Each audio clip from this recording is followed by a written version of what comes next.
Assalamualaikum warahmatullahi wabarakatuh. Pada video kali ini aku mau ceritain cerita dengan judul Kisah Pemburu Harta Majapahit yang berakhir tragis. Silahkan disimak ceritanya. Di dalam hutan tua bekas wilayah Majapahit tersimpan rahasia yang tidak pernah benar-benar mati. Reruntuhan bata merah berdiri setengah runtuh, dipeluk akar dan lumut yang menua bersama waktu. Banyak yang percaya emas dan pusaka kerajaan masih terkubur di bawah tanah terlarang itu. Namun bersamaan dengan harta, tertanam pula kutukan dari darah dan pengkhianatan masa lampau. Malam hari, udara di sekitar reruntuhan terasa lebih berat dari tempat lain. Kabut turun perlahan, seolah menutupi sesuatu yang tidak ingin dilihat manusia.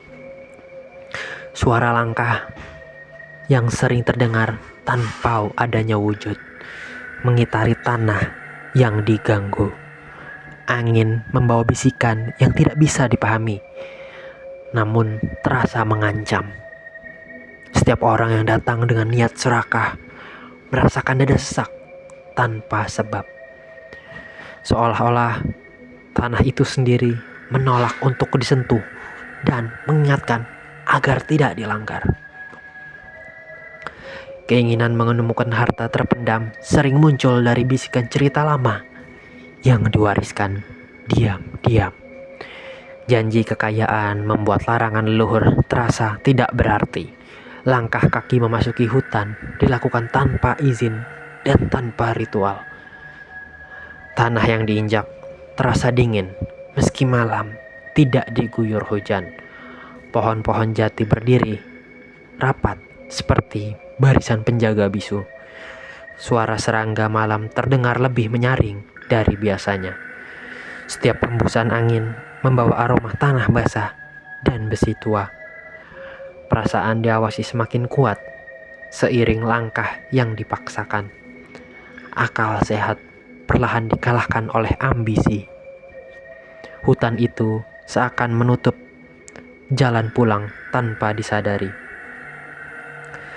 Reruntuhan bangunan kuno akhirnya terlihat di balik semak dan akar menjalar. Bata merah tua tersusun tak beraturan, namun masih memancarkan aura sakral.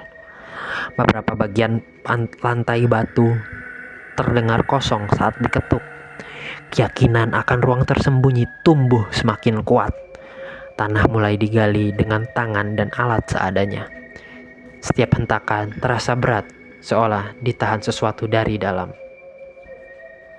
Udara perlahan berubah pengap dan sulit dihirup. Bau anyir muncul tanpa sumber yang jelas. Lampu penerangan berkedip meski tidak tersentuh. Keheningan berubah menjadi tekanan yang menyesakkan dada. Lapisan tanah terakhir terbuka memperlihatkan ruang bawah tanah kuno.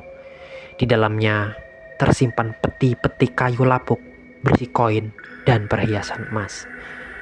Kilaunya redup namun tetap memikat mata.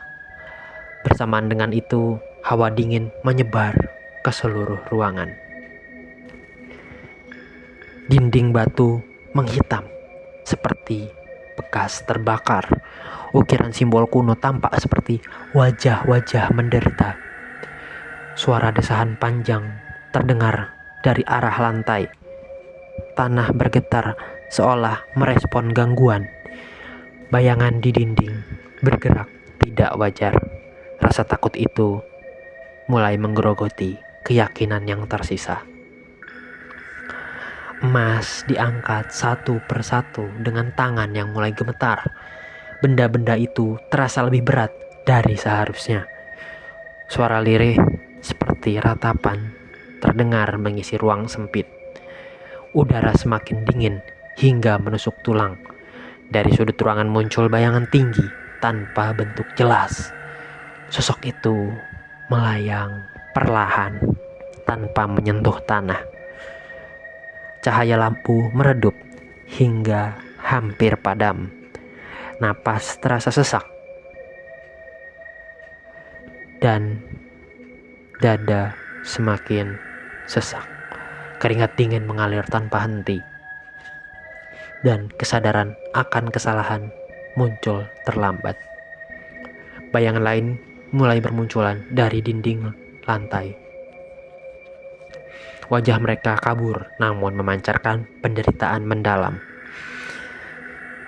Tangisan dan bisikan bercampur memenuhi ruangan. Tanah kembali bergetar dengan kekuatan lebih besar. Retakan muncul di dinding dan langit. Emas yang dipegang terasa panas seperti membakar kulit. Tubuh menjadi berat dan sulit digerakkan.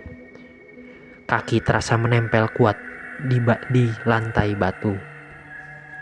Doa-doa terucap dengan suara gemetar, namun tidak ada yang menjawab panggilan itu.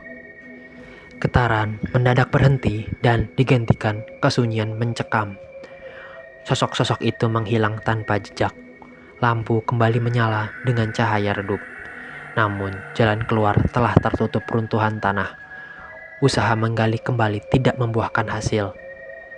Tanah terasa sekeras batu dan tidak bergerak.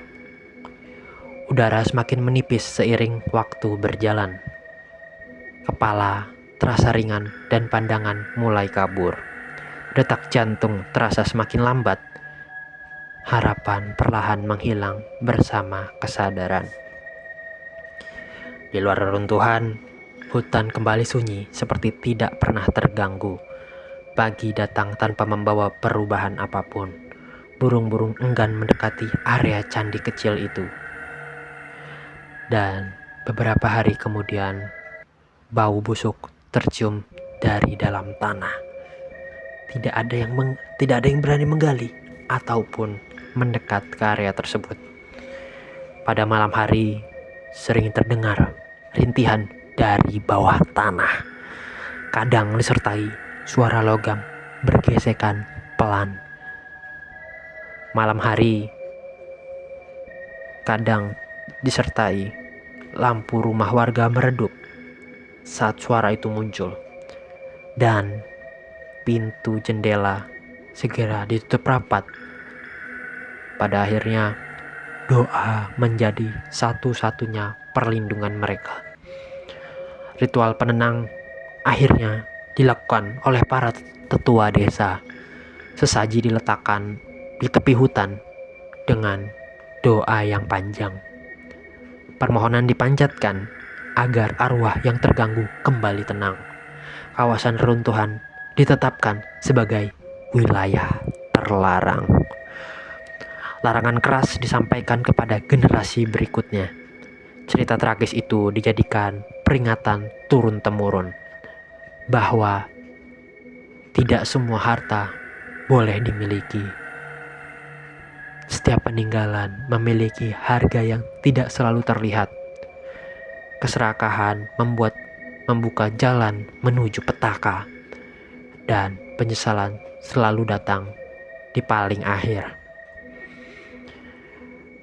Hingga kini, hutan bekas wilayah Majapahit tetap berdiri sunyi. Reruntuhan bata merah perlahan ditelan akar dan lumut. Harta kerajaan masih terkubur di dalam tanah, menunggu namun bukan untuk ditemukan sembarangan. Kabut malam sering turun lebih tebal dari biasanya. Suara langkah kadang terdengar tanpa wujud.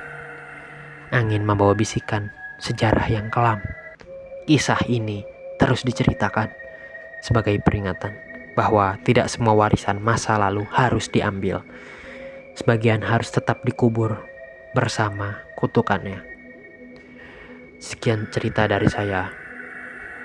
Tunggu episode selanjutnya.